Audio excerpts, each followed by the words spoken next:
Everybody else, like I don't read from my home from my phone. And I actually used to have this poem memorized, but I haven't performed it in a while. But I did want to do it tonight for a couple of reasons. So the name of the poem is called 7.1 millimeters. So does anybody know what the significance of 7.1 millimeters is? 7.1 millimeters is the distance between two blue lines in a college ruled sheet of paper, right? It's a very seemingly small amount of space. But what every writer and every poet or anybody who has ever shared their story with somebody else has learned is that there is an immense amount of power and energy and love that exists within that 7.1 millimeter. And what I found is that as I have started to do poetry and tell my story, I've learned that my story is not my own. There is nothing that I have gone through that somebody else before me hasn't gone through. And what I've learned is that a lot of people take solace in being able to hear someone else express themselves. So I wish I could sing, I can't sing. So anybody who can sing and say, I'm not going to sing, like I immediately want to cuss them out. Like I want to call them the N-word and the B-word, which I can't put here tonight, but that's what I want to do, right? And so as writers, as people who are able to express themselves, to have that ability and that honor and not to share it with other people, and there's a travesty in that because we are able to not only heal ourselves, but heal others from our stories. So what I wanted to do was I wrote this poem, 7.1 millimeters, for all the closet writers that we have. We have a couple of people who came out for the first time ever performing, and so I am deeply inspired by that, and I appreciate you all doing that. So I'm gonna quit talking and just go ahead and do it. She was always a writer, and her story, one continuous poem, would fill journals with thoughts and emotions when she could no longer hold them because sometimes feelings seem to be so much easier to expose when they are written rather than spoken. Hoping that somehow between two blue lines that are 7.1 millimeters apart, she had finally found a place that was safe where she could safely place all of her matters of the heart.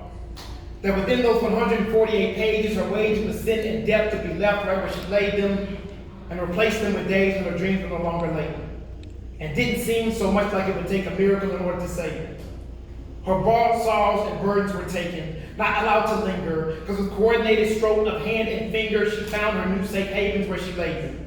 Scribbled in ink, penned with love and frustration, smiles and tears, laughs and cheers, every dichotomous entry, a written reminder of the contradictory nature of her existence, each line bore witness. Poetic verses, transcribed into cursive curses, tear-smeared words that were blurred, even when written legibly, because allegedly she didn't need to actually read them to remind it. When she wrote them, she was hurt. She was flirting with disaster on a daily basis as she faced this baseless allegations and innuendo. The only explanation she gave them, though, was one she felt they didn't deserve.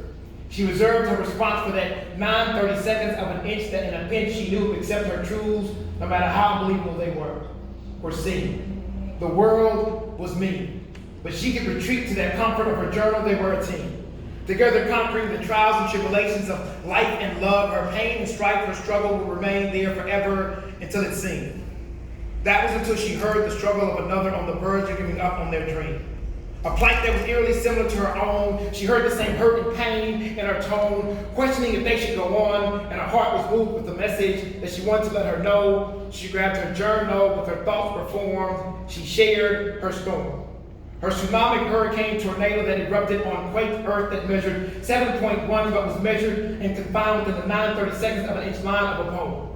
Her devotion to transcribing her emotion, coupled with the strength to finally show them, collectively and unexpectedly helped the young lady see that she was not alone, and her experiences were not her own. She made the young lady hopeful, thankful, and grateful for this newfound insight. Had always looked for an outlet of expression, but questioned her ability to write, but that all changed when she decided to share that night, and she was right. But I wonder, what more of a difference do you think you could make if you would take the chance and transfer your words from that journal to a mic? I mean, I understand. It was written with the intention of never being read publicly because the public sea loves to become critical of anything that is mentioned. But who of us could care what others thought if when we shared we saw the power of our words and the healing words within them? Which one of us would willingly shift this gift from page to stage if we knew it would positively benefit the lives of people of any age that listen?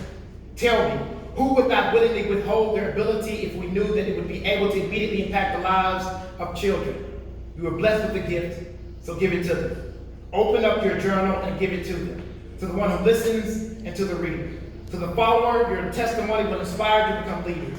To the girl who is starving for encouragement, you are heaven sent. Allow your story to feed her.